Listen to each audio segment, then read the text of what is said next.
నమస్తే సార్. నమస్తే. సార్ ఈరోజు మన వంటింటి చిట్కాలో మన వ్యూవర్స్ కోసం ఏ విధమైన చిట్కాని చూపించబోతున్నారు, అది దేనికి యూజ్ అవబోతుంది?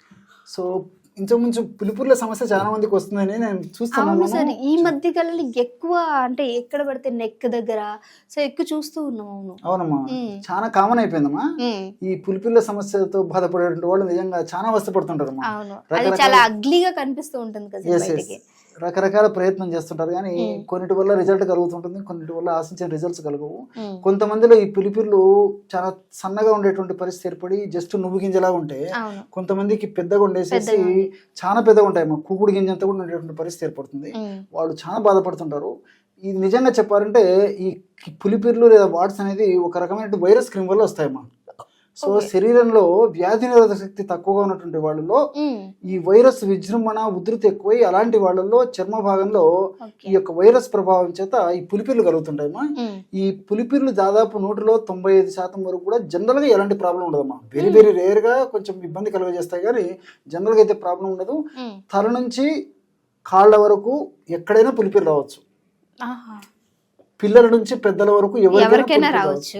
దీనికి వయోభేదం లేదు, స్త్రీ పురుష తారతమ్యం కూడా లేదమ్మా. ఇంకొకటి ఏంటంటే సర్వసాధారణంగా పులిపిర్లు వచ్చినప్పుడు మనం గిల్లేసేసి ఆ రసి మిగతా చర్మ భాగంలో తగిలితే ఆ భాగంలో పులిపిర్లు వస్తాయమ్మా. సో ఇది నిజంగా కంటాజియస్ అని చెప్పుకోవచ్చు. ఒకరి నుంచి ఒకరు కూడా వచ్చేటువంటి అవకాశం ఉంటుంది కాబట్టి కొంచెం జాగ్రత్తగా ఉండడం మంచిదమ్మా.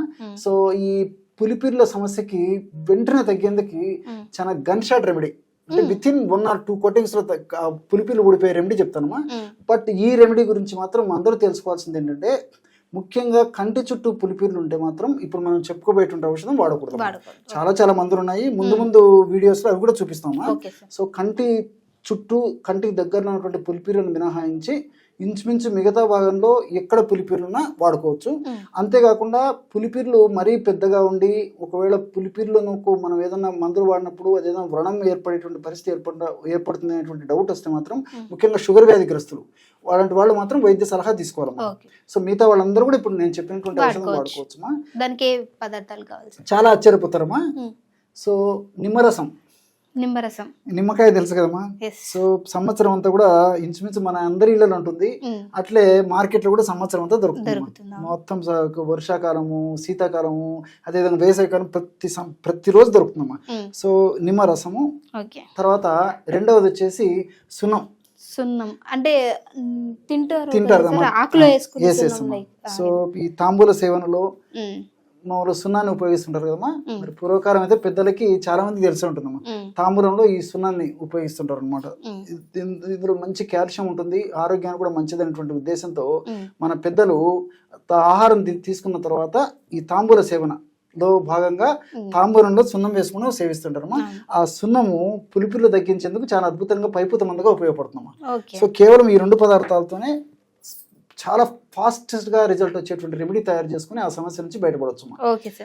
ఎలాగంటేమా, సో తగినంత ఈ యొక్క సున్నం తీసుకోవాలమ్మా. మనకి సున్నం పొడి, సున్నం డబ్బాలు కూడా దొరుకుతాయమ్మా, బయట దొరుకుతాయి. అదైనా పర్లేదమ్మా, అది కొంచెం తడిగా ఉంటుంది. లేకపోతే ఇలాంటి సున్నం అయినా పర్లేదు, 2 రోజులు ఎండించి తగిన అదే ఎండిపోతుంది. ఎలాగైనా పర్లేదమ్మా, తగినంతమ్మా.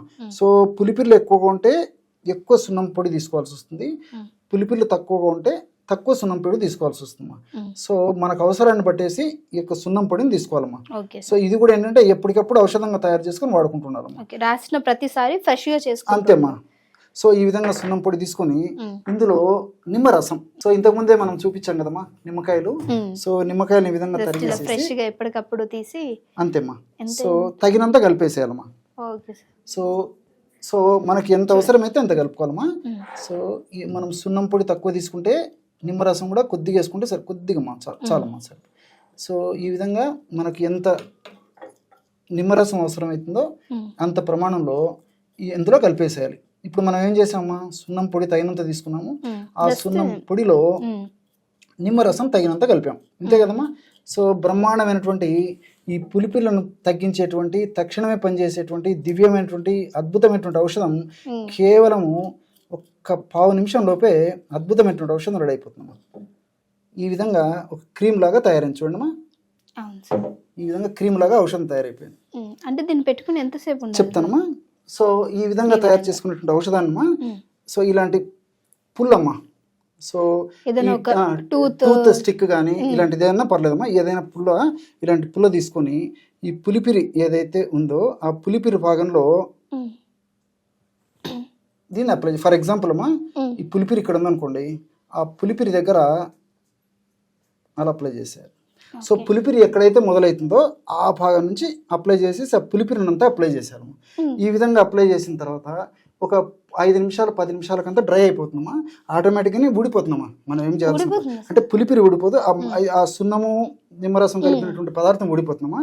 సో ఇది అప్లై చేసిన తర్వాత జస్ట్ మాక్సిమము ఒక 1/2 నిమిషం సేపు చిమ మనం చీమ కుడితే ఏ విధంగా ఫీల్ అవుతామో ఆ విధంగా కొద్దిగా చిమ నిమ్మకాయ కూడా ఎగ్జాక్ట్లీ. సో ఒక 1/2 నిమిషం సేపు కొద్దిగా చీమ కుట్టినట్టు అనిపించేసేసి తర్వాత అది కూడా ఉండదమ్మా. సో ఈ విధంగా జనరల్ గా చిన్న పులిపిరులు అయితే ఒక్క డోస్కే తగ్గిపోతుంది. ఒక డోసు తప్పితే 2 డోసులు. కాస్త పెద్ద పులిపిరి అయితే మహా అంటే అదనంగా మరొక డోస్ ఎక్కువ శాతం మందిలో ఉన్నది కొంతమందిలో అవసరమవుతుందమ్మా. కాబట్టి అవసరాన్ని బట్టి దీన్ని 2 డోసులు కానీ 3 డోసులు కానీ జనరల్గా వాడితే సరిపోతుందమ్మా చాలా మందిలో. సో ఈ యొక్క ఔషధం మనకు ఎట్లా పనిచేసింది తెలుస్తుందంటేమా, ఇది విధంగా అప్లై చేసిన తర్వాత ఇంచుమించు ఆ రోజు 5-6 గంటలు లేదా ఒక రోజు లోపలనే ఆ భాగం అంతా నల్లగా అయిపోతుంది. తర్వాత మాడిపోయినట్లు అయిపోతుంది, మెత్తబడిపోయినటువంటి పరిస్థితి ఏర్పడుతుంది. కాబట్టి అవసరమైతే అవసరాన్ని బట్టి మళ్ళా రోజు కూడా అప్లై చేసుకోవచ్చుమా, లేకపోతే అలాగే ఉంచేస్తే ఊడిపోతుందమ్మా. సో చాలా ఏదైనా సరే 2-3 డోసెస్ లో రిజల్ట్ అనేది వస్తుందమ్మా, వస్తుంది.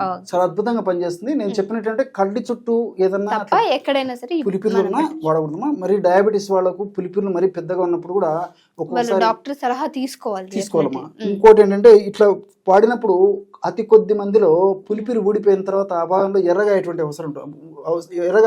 అయ్యేటువంటి పరిస్థితి ఏర్పడుతుందమ్మా. అలాంటి వాళ్ళు జస్ట్ ప్లెయిన్ తేనె అప్లై చేస్తే చాలమ్మా.